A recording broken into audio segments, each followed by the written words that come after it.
10-ാം വളവിലെ car തലകീഴായി മറിഞ്ഞ് 3 പേർക്ക് പരിക്കേറ്റു. പരിക്കേറ്റവരെ വിതുര താലൂക്ക് ആശുപത്രിയിൽ പ്രവേശിപ്പിച്ചു. തമിഴ്നാട് വിശാഖപട്ടണത്തിൽ നിന്നും എത്തിയവരാണ് ഈ അപകടത്തിൽ പെട്ടിരിക്കുന്നവർ. TS ഹരികൃഷ്ണ ചേരുന്നുണ്ട്. ഹരി, എപ്പോഴായിരുന്നു ഈ അപകടം സംഭവിച്ചത്?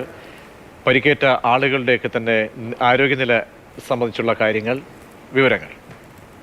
ഇന്ന് രാവിലെ 9:45 പൊന്മുടിയിൽ 10-ാം വളവിൽ അപകടം സംഭവിച്ചിരിക്കുന്നത്.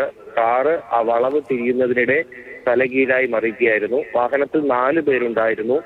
ജീവൻ ബാബു, വട്ടിയൂർക്കാവ് സ്വദേശിയായ ജീവൻ ബാബു ആണ് വാഹനം ഓടിച്ചിരുന്നത്.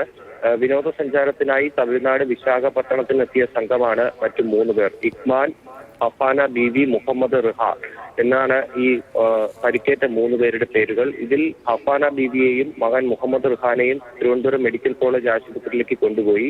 3 പേരെയും ആദ്യം വിതുര താലൂക്ക് ആശുപത്രിയിലാണ് പ്രവേശിപ്പിച്ചത്. 2 പേരെ ഇപ്പോഴാണ് മെഡിക്കൽ കോളേജ് ആശുപത്രിയിലേക്ക് മാറ്റിയത്. ആരോഗ്യനിലയിൽ ആശങ്കപ്പെടേണ്ടതില്ല എന്നാണ് ആശുപത്രി അധികൃതർ പറയുന്നത്. ശരി, വിവരങ്ങൾ നൽകിയത്. വിതുര പൊന്മുടിയിലാണ് ഈ അപകടം ഉണ്ടായിരിക്കുന്നത്. 3 പേർക്കാണ് പരിക്കേറ്റിരിക്കുന്നത്.